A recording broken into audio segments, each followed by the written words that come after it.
بسم اللہ الرحمن الرحیم۔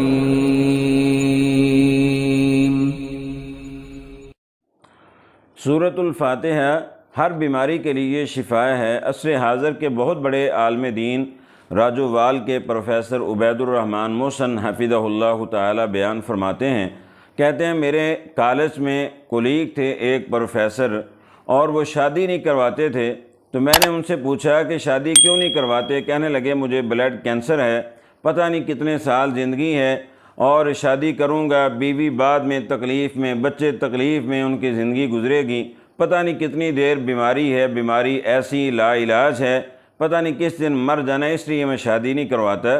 تو پروفیسر عبید الرحمن محسن حفظہ اللہ تعالی فرماتے ہیں کہ میں نے اس سے کہا کہ میں آپ کو ایک وظیفہ بتلاتا ہوں، 7 آیات بتلاتا ہوں، وہ آپ پڑھیں۔ اور کہنے لگے کہ سورۃ الفاتحہ فجر کی سنتیں پڑھ کر 41 مرتبہ سورۃ الفاتحہ پڑھیں فرضوں سے پہلے، اور 41 دن یہ عمل کریں، اللہ رب العزت آپ کو مکمل شفا عطا کرے گا۔ تو شیخ صاحب فرماتے ہیں کہ اس نے پڑھنا شروع کیا، 41 دن کے بعد اللہ رب العزت نے کینسر جیسی موذی مرض سے اس کو نجات عطا کر دی۔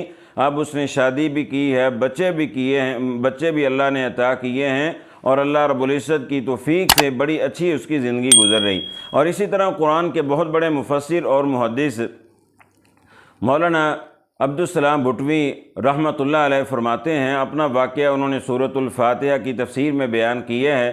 فرماتے ہیں کہ میری ایک ہمشیرہ تھی، وہ ایک ٹانگ سے معذور تھی، بیساکھی کے ساتھ چلا کرتی تھی۔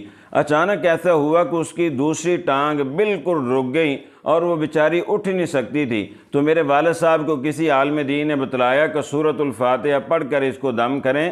تو فرماتے ہیں میرے والد صاحب نے سورۃ الفاتحہ پڑھ کر میری بہن کو دم کرنا شروع کیا، تو 13 دن کے بعد اللہ رب العزت نے اس کو شفا عطا کر دی۔ اس کی ٹانگ جو بالکل رک گئی تھی وہ ٹھیک ہو گئی، اور اس کے بعد 40 سال وہ زندہ رہی، کبھی ٹانگ میں کوئی تکلیف، کوئی درد نہ ہوئی، کوئی رکاوٹ پیش نہ آئی۔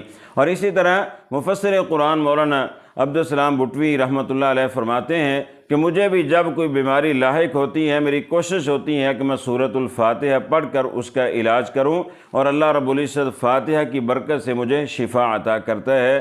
اللہ رب العزت ہمیں بھی فاتحہ کے ساتھ علاج کرنے کی توفیق عطا فرمائے۔